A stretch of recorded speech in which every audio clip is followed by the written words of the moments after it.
Donc, je suis Stéphane, je suis directeur du festival TLN et maintenant je développe un média qui s'appelle Passage et qui défend les musiques électroniques et toutes les cultures qui gravitent autour.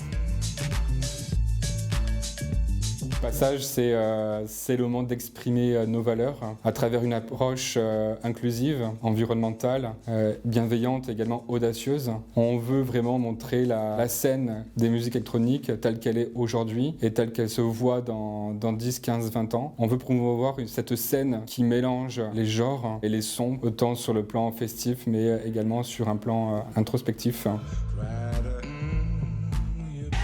En 2009, je crée l'association Electrope de Chambre avec des potes, dont Sébastien, Marie et Elmer, dans le but de promouvoir les musiques électroniques. Il y avait aussi une question de reconquête du territoire et du centre-ville, en l'occurrence, puisqu'on faisait nos actions autour des municipales. Et à cette époque-là, en 2009, j'ai fait la connaissance de Julien Carbone, qui aujourd'hui est le directeur du Port des Créateurs. Et m'associer avec le Port des Créateurs était évident, parce que déjà, il y avait une question de reconquête, encore une fois, du centre-ville de Toulon, de revalorisation du territoire et toutes ces questions, je voulais forcément m'y associer. Le Port des Créateurs est sensible aussi à toutes les formes d'art et apporte des conseils pour développer des projets dans tous les styles. Et c'est la raison pour laquelle je m'associe volontiers avec le Port des Créateurs.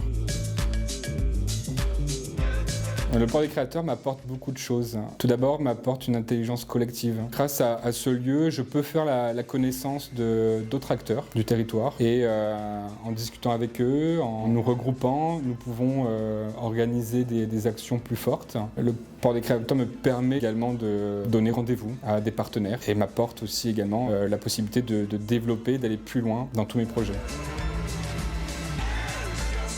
Donc mes projets restent les mêmes. On développe le festival TLN. Donc chaque année, on se retrouve sur une période pour promouvoir ces cultures hybrides, à la fois sur le plan des arts plastiques, des arts visuels et forcément sur le plan des musiques électroniques. Maintenant, aujourd'hui, on développe Passage, ce média qui doit encore plus mettre en avant ces artistes de la scène locale qui ont peut-être besoin d'un appui et plus de réseaux pour se promouvoir. Ce futur-là, j'ai une tendresse particulière parce qu'aujourd'hui je suis papa et j'ai envie que mes enfants dans 10 ans puissent retrouver des artistes, en tout cas une idée de ce que la musique peut donner, tout ce qu'elle peut promouvoir, échanger comme valeur. Et c'est cet état d'esprit-là dans lequel je me mets aujourd'hui.